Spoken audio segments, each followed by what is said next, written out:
I love Chris. I felt a special connection to him because he had such a special connection and desire and love for my brother John. Yeah. So when he would see me, he would light up, and I'd be like, "Chris, I'm not John."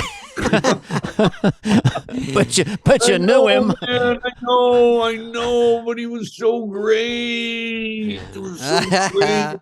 I know. Anyway, he kept going on about John, and I said, I know, he was beautiful, he was talented, man. I know. I say, I know you gotta stop chasing him, Chris. He's gone. I know, but I love him so much. He was so good. I said, Chris, you can't follow John. You can't follow his track. The guy did drugs. He's dead. You can't follow him with the drugs to find out who he was. I mean, I did it myself right after John died. I kind of increased my intake to try to get close to what John must have been feeling. And then one day I go, what the fuck am I doing? And then I just kind of cleaned up and stopped. But I told him that story too. And I said, you got to stop. You got to fucking stop, Chris. I know. Yeah. He's always nodding his head. Yeah, I know. I'm going to. But he was so beautiful. He was so beautiful. And I just kept repeating it. Chris, he's dead. Stop it. You've got to stop. I know. It wasn't a very successful. Yeah. So obsessed with John. It's like he wanted to be John. Yeah. Jim, I don't know if you knew that when he would get the wardrobe, once he figured one of his pants said Belushi in them, because they're the same size, that he would wear them even if, first he goes, these are Belushi's. I go, I know, it's Chris. It is very exciting to be on that show and see someone from the shows before that we all looked up to. And then he would wear them under his regular pants during the show, and just for luck, for magic.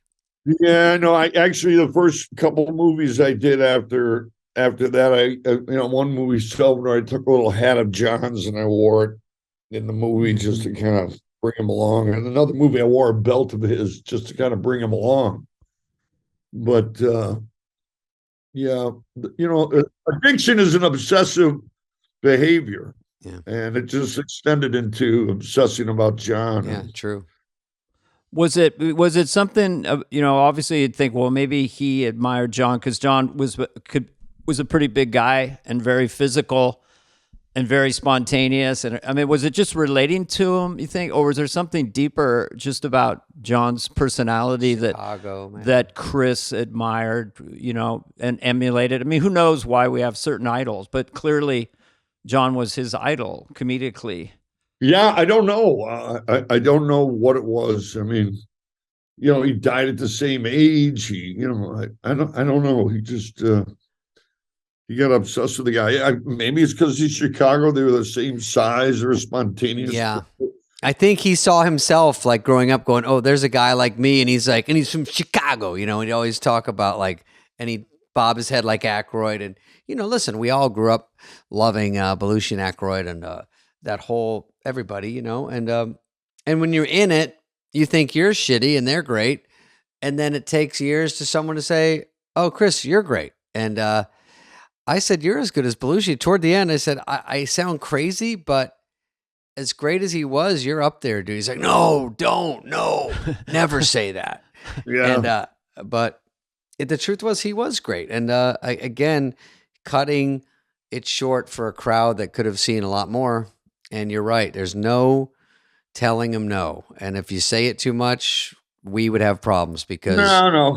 If he goes away from people that do that. And that's just normal.